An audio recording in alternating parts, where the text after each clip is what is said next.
자, 안녕하세요. 오늘도 이렇게 온라인 강의로 만나게 되었습니다. 네.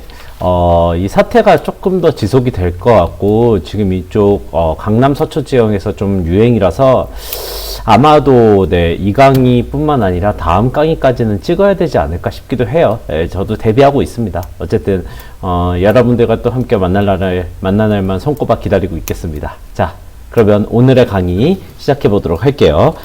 일단 151쪽, 152쪽, 153쪽 네, 그거 진행해 보도록 하겠습니다. 오늘 읽을 작품은 이기영의 고양이라는 작품이고요. 요것도 역시 먼저 읽어보는 게 좋을 것 같기도 한데 그래도 우리 패턴대로 가야죠. 저번에는 제가 일부러 중간에 읽었거든요. 이번엔 처음에 한번 읽어봅시다. 뭘 읽는지는 여러분들이 더 잘 하실 거예요. 이미 패턴화가 잘 되어 있을 거라고 저도 생각을 하고 있습니다. 자, 그럼 일단 문제 3번. 문제 3번.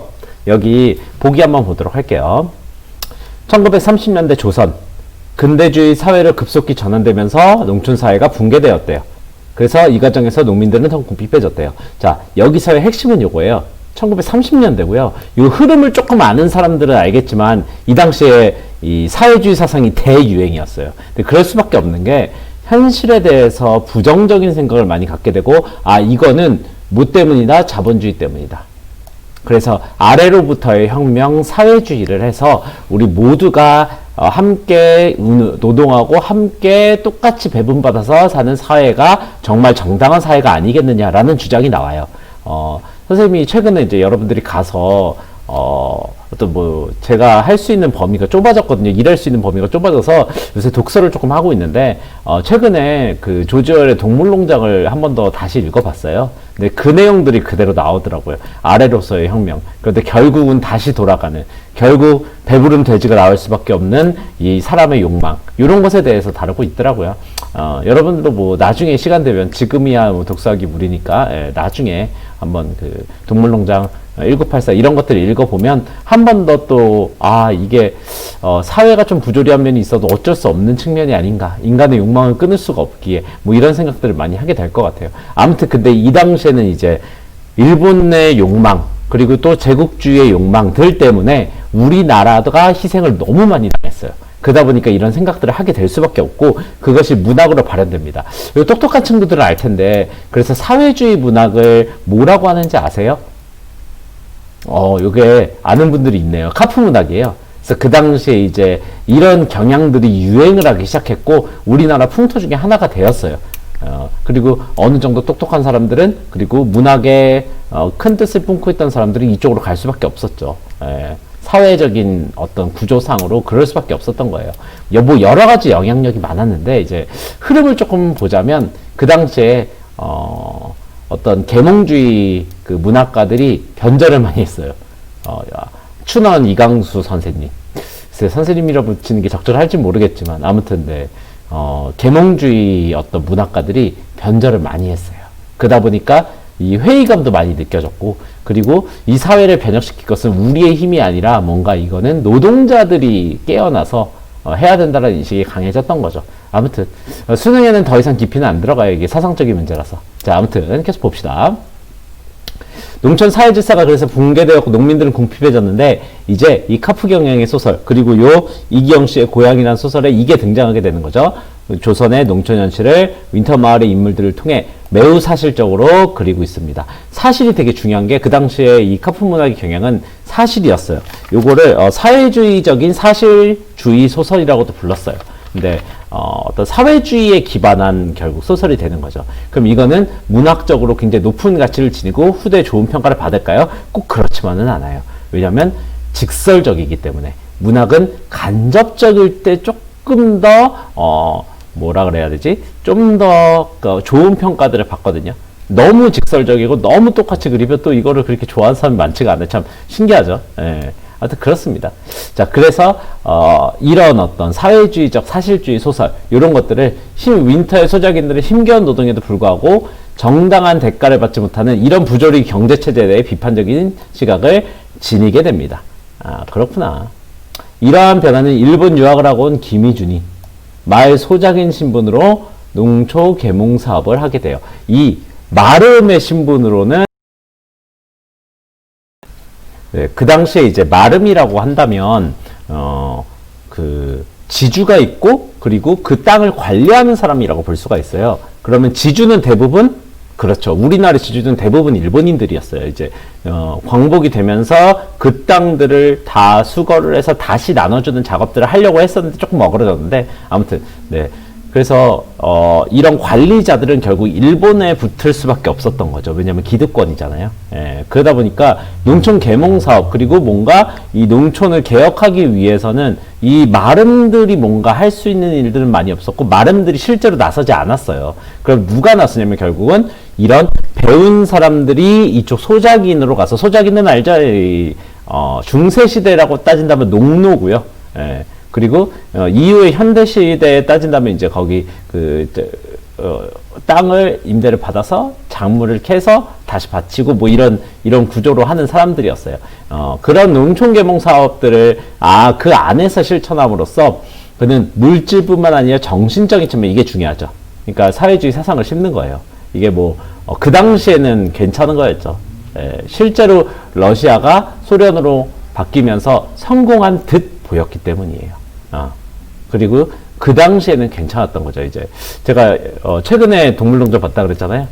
레닌주의까지만 해도 그나마 어떤 농민들에게 나눠주려는 노동자들한테 나눠주려는 게 있었는데 이제 스탈린 체제가 되면서 점점 배부른 돼지 그리고 배부른 독재자가 생겨나기 시작하고 점점 더 이게 강해졌던 거죠. 아무튼 농민과의 연대성은 근데 인간의 욕심은 끝이 없기 때문에 저는 그 전제 자체가 사회주의는 조금 틀렸다고 봐요. 사회주의라기보다 공산주의죠. 그죠? 예. 이 공산주의는 그 전제에 딱 하나, 인간의 욕망을 조절할 수 있다. 이게 저는 잘못됐다고 생각을 하고 있는 편이에요. 제가 대학교 때 진짜 열심히 공부했거든요. 그것도 읽었어요. 공산당, 선언? 그것도 읽었고, 그리고 여러 가지 그 사상들을 좀 봤어요. 근데, 그거 하나가 전제가 잘못되니까 이 사상이 좋아도 어그러지는 거죠, 계속. 왜냐면 욕망을 통제할 수가 없거든요. 여러분들도 그렇잖아요. 어떻게 이게 사람의 욕망을 통제를 해요? 똑같이 모두가 똑같이 나눈다고 했을 때 나는 이거를 조금 더 많이 먹고 싶을 수밖에 없어요. 그렇지 않아요? 여러분 치킨만 생각해도 3명인데 닭다리 2개 있어요. 닭다리 먹고 싶잖아요. 이거는 이 인간의 욕망 조절을 하기가 참 힘든 측면이 있어요. 아마 이쪽에 대해서 한번 생각해 보셨던 사람들은 무슨 말인지 알아들을 것 같아요. 저도 그렇게 생각을 하고요. 그래서 자본주의가 생각보다는 효율적인 시스템일 수 있는 거죠. 열심히 하면 더 많이 가져갈 수 있다는 그 꿈을 품게 하니까요. 그런데 아시겠지만 현실에 조금 부족한 측면이 있습니다. 아무튼 여기 참 조절하는 게 힘들어요. 욕망을 적절하게 유도하면서 그러면서도 또 어느 정도 평등하게 갈 수 있는 이게 참 어려운 것 같아요. 그거를 탐구하기 위해서 학자들이 정말 연구를 많이 하고 있죠. 요새는 그것들은 철학자의 몫이 아니라 경제학자들의 몫이 강해요. 이 사람들이 연구를 많이 해줘야 되고 아마 경제학과 꿈꾸는 사람들은 이런 것도 한번 생각해 보면 좋을 것 같습니다. 정치학자들도 마찬가지고요. 혹은 수학자들도 마찬가지고요. 요새는 이 어떤 수학을 통한 통계에서 이런 것들을 많이 도출해내려고 해요. 실제로 가장 중요한 게 빅데이터 통계라고들 많이 하고요. 그것들을 통해서 내는 것들이 더 효율적이어 보여요. 자, 계속 갑시다. 아무튼 큰일 났네요. 오늘 1시간 넘겠네 이거. 이렇게 수다 떨다가는. 농민과의 연대성을 확보하려는 인물로 그려지는데 이는 이전의 농촌 계몽 소설이 요거 잘 보세요. 도시 지식인의 하향적인 시의식을 다룬 것과는 차별적이다 라고 나와 있어요. 예전에는 도시 사람들이 와요. 분화로드 운동 들어봤어요? 어느 정도 들어봤죠. 역사 공부하시는 한국사 좋아하시는 분들 그리고 이미 공부를 시작하신 분들은 어느 정도 알고 있을 것 같은데 그 당시에 농촌에 가서 우리가 설파하자 요게 되게 많았어요. 그래서 실제로 지식들을 그렇게 전파하려는 지식인들이 대부분 다 문학가와 같이 행동을 했었고 대표적인 게 이제 시문의 상록수에 그런 장면들이 많이 나오거든요. 아마 읽어보신 분들은 알 거예요. 이광수 씨의 흑도 마찬가지고요.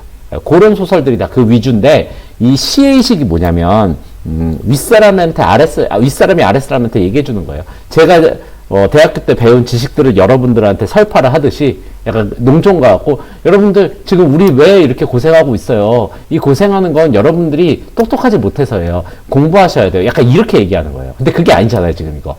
실제로 소작인으로 들어가서 그 안에서 열심히 얘기를 하고 사람들을 변화시키려고 노력하는 거죠. 평등이에요, 평등. 실제로 이런 생각들을 가지고 60년대, 70년대 노동하시는 분들이 이제 70년대 이런 생각을 가지고 노동운동 하시는 분들이 공부한 사람들, 서울대 출신들, 대표적인 게 지금 이제 그 정의당 대표하시는 심상정 대표님 계시죠? 그분이 이제 그런 류의 어떤 사람들이었어요. 지금 정의당에 이제 대부분 위에 계신 분들이 노동운동을 이렇게 공장에 들어가서 하시는 분들이었어요. 서울대 출신 대부분이고요. 예, 아무튼 요새는 그런 것들이 잘 먹히지는 않죠. 왜냐면 어느 정도 권위가 굉장히 높아졌기 때문에 이게 잘 먹히지는 않는 것 같아요. 아무튼 그 당시에는 그랬어요. 그분들이 대부분 지금 어떤 노동운동 그리고 그쪽 분야의 정치들을 하고 계시고요. 예, 참 재밌죠. 자, 아무튼 자, 여기까지 다 봤습니다. 자꾸 딴소리 하고 싶어. 큰일 났네요. 자, 왜냐면 제가 이거 할 말이 많거든요. 저는 이거에 대해서 굉장히 열심히 한번 탐구를 해봤어요. 어떤 사상이 위에 설 수 있는가? 어떤 사상이 우리의 세계를 바꿀 수 있는가에 대해서 생각을 해봤어요. 정말 생각을 열심히 해봤는데, 결국 결론은, 저같이 얕은 지식으로는 알 수가 없습니다. 더 공부해봐야죠. 자, 아무튼. 그럼 이제 한번 글을 읽어볼게요. 어느 정도 이제 지식이 찼을 거라 생각해요. 봅시다. 일본 동경에서 유학 후 5년 만에 고향인 윈터만에 돌아온 김희준, 이게 주인공이죠. 예. 이제 김희준 씨하고요. 그리고 안승학이 나와요. 요 둘은 한 거는 조금 공부라기보다는 이 둘은 대척점에 있죠. 그죠? 김희준은 노동운동, 그 다음에 안승학은 마름이에요. 자, 봅시다. 윈터마을이 아까 나온 것처럼 배경인데, 마을에 철도가 놓이고 제사공사이 들어섰으나 여전히 가난한 고향의 현실을 목격한다. 지난 시간에 또 봤듯이 철도, 제사공장 이런 것들이 일본인들을 위한 거지 자국민들을 위한 건 아니었어요. 대부분 소작농으로 정착해요. 왜냐하면 그 당시에도 일본 아마 여러분들 이거 알 거예요. 동양척식 주식회사 뭐 이런 거 들어봤죠, 그죠?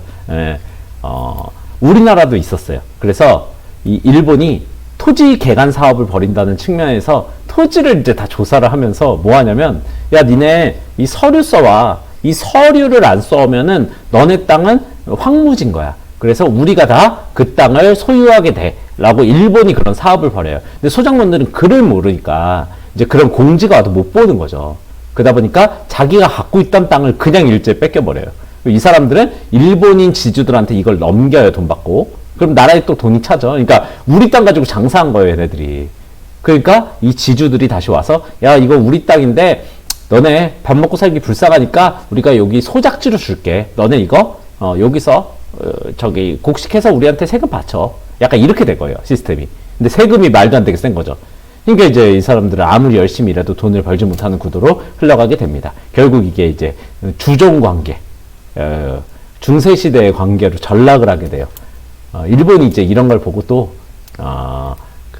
여러분들이 아는 역사 조작을 하게 돼요. 우리나라는 중세시대에 머물러 있었다. 이런 거 보고서. 나빴죠. 아무튼, 농민의 현실을 목도한 희주는 스스로 소작인으로서 농사를 지어 계명활동을 벌이게 됩니다. 그냥 하는 거예요.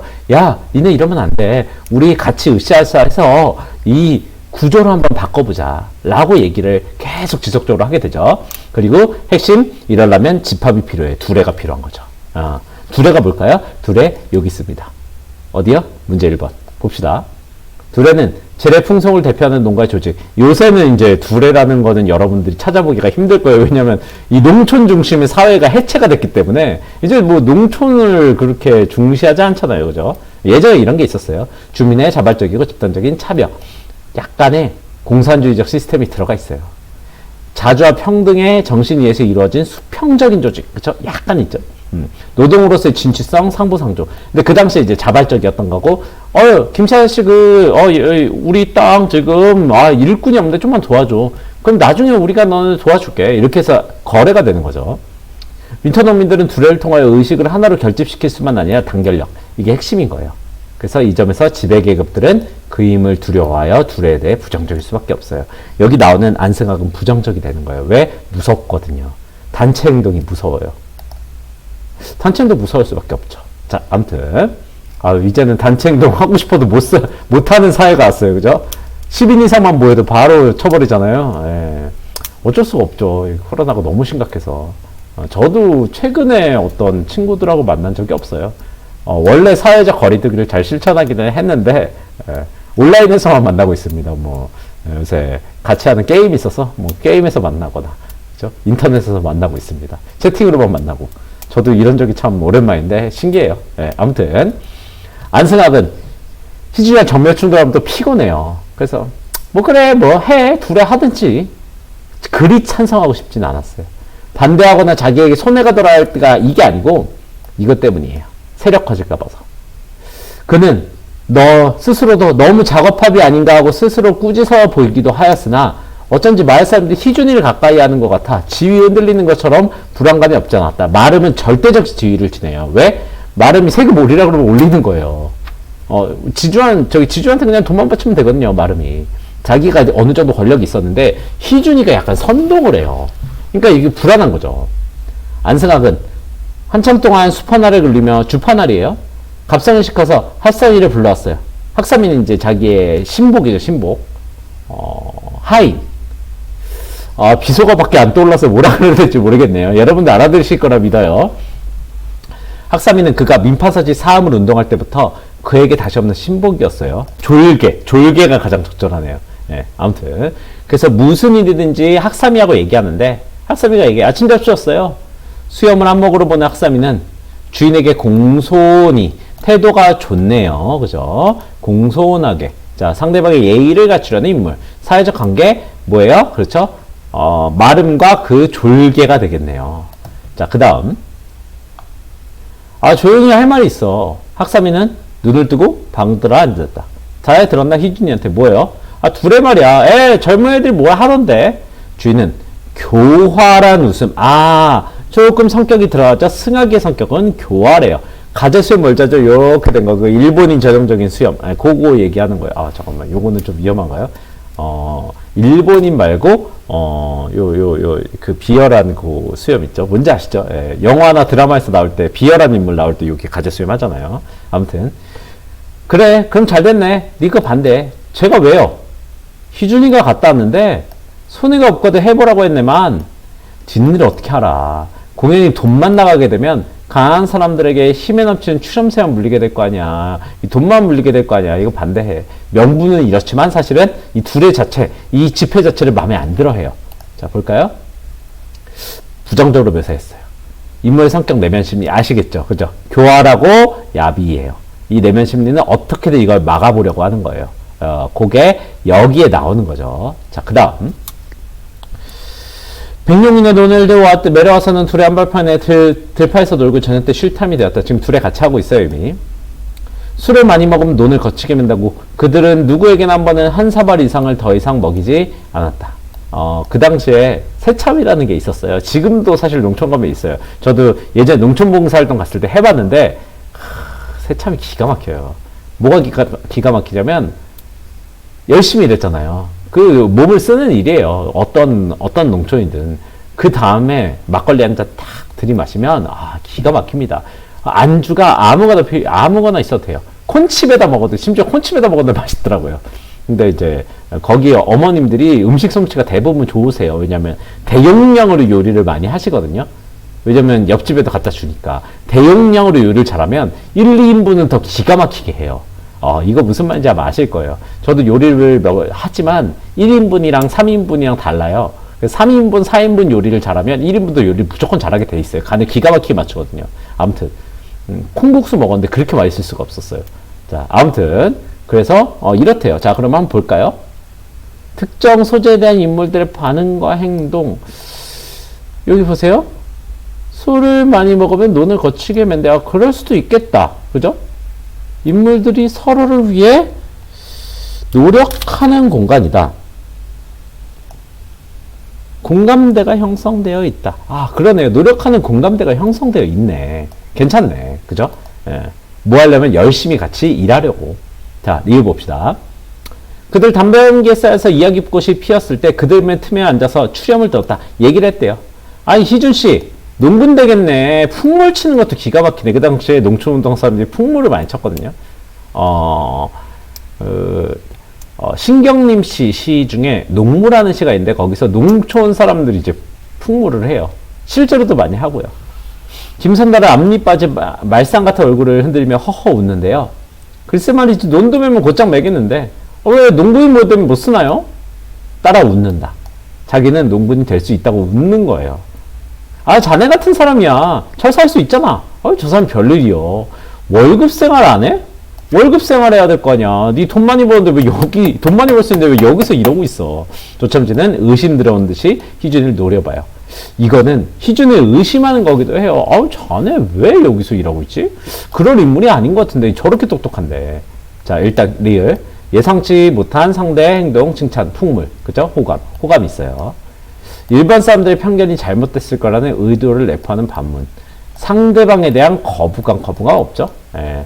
노려보는 건, 자네 잘하는데 왜 여기 있지? 뭔가 위에서 놀 사람인데, 라는 뜻이에요. 그래서 1번 정답 5번. 쉽네요. 자, 계속 봅시다. 저 월급 생활보다 이게 좋아요. 이게 좋다는 뜻은 이 사람은 사회에 대한 큰 꿈을 품고 있는 사람인 거예요. 실제로, 그 당시에는 사회에 대한 탐구, 이런 것들을 정말 원했죠. 지식인들의 역할이었어요. 요새 지식인들의 역할은 뭐예요? 정말 좋은 직업을 갖는 거. 이게 잘못된 게 아니에요. 왜? 사회가 먹고 살만해졌거든요. 예. 그러니까 이제 이런 원대한 꿈을 품지 않아도 되는 시대예요. 그러나 가끔씩 정치 외교 이런데 있어요. 정말 나는 이 나라를 바꾸고 싶다. 나는 이 사회 시스템을 바꾸고 싶다. 이런 큰 꿈을 품는 사람들이 있어요. 정말 존경하죠. 저는 그릇이 작아서 그렇게까지 되지 못했어요. 저는 철학을 부전공했는데도 불구하고 그런 꿈이 안 커지더라고요. 철학을 하면서 가장 큰 꿈은 정말 이 어려운 시대에 내가 정말 잘 살아야 되겠구나, 이런 생각밖에 못 하겠더라고요. 그러니까 이제 그릇이 좁고, 여러분들은 정말 원대한 꿈을 품고 공부하셔서 사회에 나가시기를 바랄게요. 이 사회를 바꾸고 싶다, 이런 꿈을 꾸는 사람들이 진짜일 거예요. 아무튼 그래도 무슨 주의가 다르기에 그렇지 않은가. 우리 무지한 백성이야 여북해서 땅을 파먹느냐 싶은데, 자네 주의가 다르잖아. 자네 어느 정도 사상 공부했잖아. 우리는 그냥 땅을 어떻게 파먹느냐 싶어. 우리는 어떻게든 먹고 살고만 하는데 자넨 그거 아니잖아. 의심스러운 눈을 희준이에게 돌리는데 희준은 그들의 대화를 듣고 있었어. 그들은 오히려 원시적인 우매한 생각에 사로잡혀 있었지. 자, 여기 나옵니다. 이게 어떤 사회주의적 사상이 들어간 거예요. 그래서 저는 이 작품이 수능에 나오기가 어려울 거라고 생각은 하고 있어요. 그러나 확언은 할 수 없죠. 왜냐면 이렇게 확언했다 나오면 작살나기 때문입니다. 자, 아무튼 인간의 생산력이 유치했을 때 봐봐요. 이게 이제 사회주의 사상인 거예요. 자연에게 압박을 당하고 사회의 환경을 지배를 받을 때 이것을 불가항력으로 돌리는 동시에 인간을 무력하게 두고, 따라서 숙명적 인생관, 해봤자 뭐해 라는 것을 갖게 되지 않았던가. 이들에게 노동은 신성해. 왜? 먹고 사는 거니까요. 사람은 누구나 땡땡이 아닌 다음에야 노동을 해서 먹고 사는 것이 가장 옳은 일이라고. 농사하는 것과 석탄 캐는 것과 고기 길쌈하는 것, 생산적 노동은 우리의 생활이 직접으로 필요한 것일 만큼 귀중한 일이라고 설명을 하는데 잘 알아듣지 못한다. 자, 봐봐요. 얘네들은 지금 먹고 살 국리만 하고 있어요. 이건 잘못된 게 아니에요. 그러다 보니까 이 사람들 그걸 알아요. 근데 이걸 얘기해주고 싶은 거예요. 노동은 그래서 우리가 중요한 거고, 노동자만이 중요하고, 저기 위에 있는 저 부르주아 계급들을 타파해야 된다. 이게 이제 이 사람의 생각인 거예요. 확장이 되어가는 거예요. 그래서 그들은 놀고서도 잘 사는 사람 부러워하는 게 아니라, 우리가 스스로 노동해서 먹고 자급자족해서 사는 사회를 꿈꿔야 된다. 유토피아를 꿈꿔야 된다. 이게 김희준 씨의 꿈인 거죠. 그죠? 아무튼 놀면서 잘 사는 까닭이 웬일인지 몰라도 거짓말은 아니에요. 왜? 실제로 부르주아 계급은 그렇게 하고 있거든요. 그 당시 자본주의 사회가 너무 심각했어요. 지금은 여러분들도 아시겠지만 당연히 기업가들이 잘 살아야죠. 그죠? 돈 많이 벌어야죠. 그래서 돈 많이 벌었는데 그 당시엔 너무 심했어요. 처우가 개선되지 않았단 말이에요. 그래서 지금 사회에서는 처우가 개선됐기 때문에 이런 생각들이 많이 줄어든 거예요. 아직도 이렇게 얘기하시는 분들은 많아요. 그건 사상 차이기 때문에 제가 가타부터 설명을 못 하겠지만, 예전에는 확실하게 차이가 나서 이게 강했던 거고, 요새는 그게 좀 약한 거죠. 예전에는 삼성 노동자다 이러면 잘 들어갔네, 이런 얘기들을 많이 안 했어요. 요즘 처우 개선이 안 됐거든요. 근데 제가 예전에 대학교 1학년 때 이제 그 기간 중에 조금 빈 기간이 있었어요. 군대 가기 직전의 기간. 그래서 알바를 했었는데 한번 에버랜드에 들어갔어요. 왜냐면 저는 원래 수원에서 살았거든요. 그래서 수원에는 에버랜드 그 알바가 국룰이었어요. 돈 많이 주고 복지 좋다고. 그래서 에버랜드를 들어갔어요. 한 2달 일했거든요. 근데 일하니까 알겠더라고요. 아, 진짜 삼성에서 이 노동자로 산다는 건 정말 행복한 거구나. 돈 많이 주더라고요. 돈 많이 주고 복지가 엄청 빵빵해요.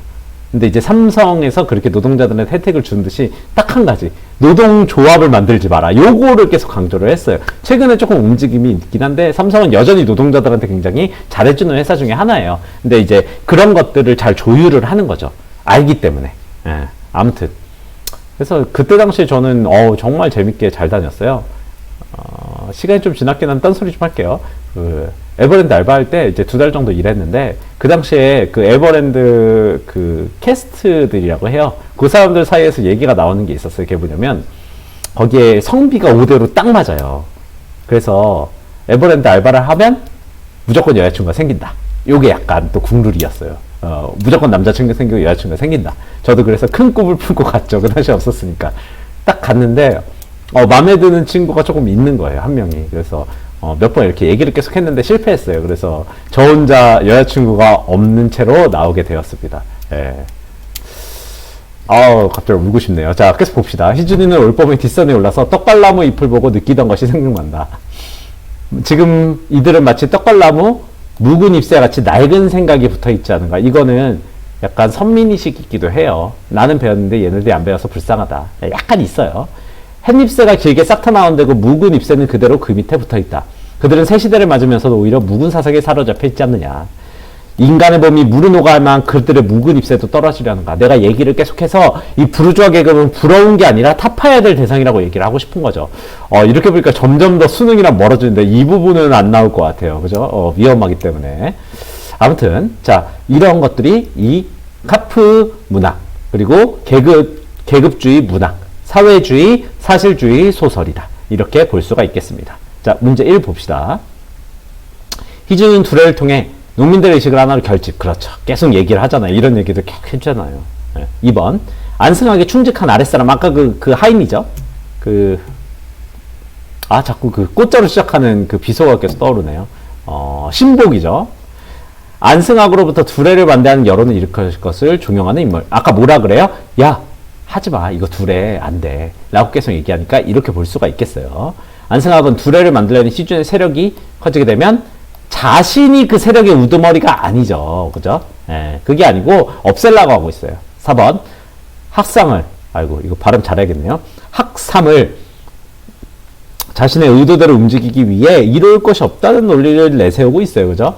야, 우리가 피해받을 수도 있어. 라고 얘기하는 거죠. 안승학은 너무 소심한가? 근데 좀 위험해. 라고 얘기하죠. 정확하겠습니다. 자, 다음 문제. 문제 3번. 1번. 농부들이 이야기를 나눌 때 희준이 그들의 틈에 끼어 앉아서 한 추렴을 들으며 같이 쉬는 장면은 그가 정신적인 측면에서 농민들과 연대의식을 공유하려고 노력하고 있음을 짐작하게 하는군. 그죠? 괜찮죠? 예. 연대의식 가지고 있고 얘기하려고 하고 있어요. 2번. 농민들의 삶이 더 좋다고 말하는 것은 정신적인 측면에서도 농민과 함께 해야 된다는 그의 태도. 노동운동하던 사람들이 그 당시에 모토로 삼았던 거고, 멋있어요. 자기의 생각을 얘기하려는 건. 이 사상이 그 당시에는 괜찮았던 거예요. 네. 3번. 이게 되게 조심스럽네요. 사회주의 사상이라서. 3번. 의심스러운 눈으로 희준을 바라보는 것은 농촌 계몽을 하던 지식인들이 하향적인 시의 의식을 드러낸 것과 비교했을 때, 자, 여기가 중요해요. 조첨지가 얘기하는 거거든요. 자네 왜 여기서 일하고 있어? 희준은 무슨 주의가 다르다고 생각하기 때문이다. 이런 생각 없어요. 이들은 주의가 다르다 보다는 너 왜 여기서 일하고 있어? 라는 순수한 질문, 그리고 의심하는 질문. 얘가 여기서 왜 일하고 있지? 이런 생각을 가지고 있었던 거죠. 정답 3번이 되겠습니다. 놀면서 잘 사는 까닭이 존재하는 부조리의 현실을 비판적으로 생각해요. 농민들이 숙면적 인생관에서 벗어나도록 유도하자는 바탕이 되겠어요. 지금 계속 얘기하는 거죠. 실제로 그 동물농장이라는 소설 보면 계속 얘기를 해줘요. 스노우볼이라는 그 돼지가 계속 얘기를 해요. 여러분들, 2발로 서는 것은 나쁘고 4발로 서는 것은 좋은 겁니다. 이렇게 계속 얘기해줘서 설득을 당합니다. 자, 5번. 떡갈나무의 묵은 잎새와 같이 낡은 생각을 하고 있다고 느끼는 것은 우매한 농민들을 계몽해야 이 현실을 극복할 수 있겠다는 생각과 연결됩니다. 정확합니다. 그죠? 그래서 정답은 3번이 되겠습니다. 자, 30분이 됐네요. 딴소리를 중간에 계속 해갖고. 자, 재밌는 소설 우리 같이 봤습니다. 여러분들 수능에서는 조금 멀겠지만, 그래도 요런 카프 경향의 어떤 문학들을 알아두는 것은 유의미해요. 그리고 실제로 이 흐름을 알 때 여러분들이 수능에서도 풀 수 있는 거고요. 하지만, 확실히 제가 생각했을 때는 확률이 좀 떨어지긴 할 것 같습니다. 이제 이후에 나오는 요 카프 경영의 소설을 벗어나서 이제 광복 이후에 뭐 만세전이라든지 약간 뭐 그런 민족의 갑자기 생각이 안 나네요 제목이 민족의 죄인 최만식 씨 계열 소설들이 요새는 유행이에요. 그래서 한번 같이 또 볼 기회가 있었으면 좋겠습니다. 자, 잠깐 우리가 뭐 만났을 때는 쉬었지만 개학 이후에는 저도 수업을 조금 하려고 해요. 여러분들이 좋아하든 싫어하든 수능의 얘기들을 좀 해주려고 하니까요. 잘 들어주면 좋겠습니다. 자, 그럼 오늘 수업은 여기까지 하고 다음 시간에 현대소설 3으로 함께 만나뵙도록 하겠습니다. 자, 남은 기간 열심히 한번 해봅시다. 고생 많았습니다. 안녕.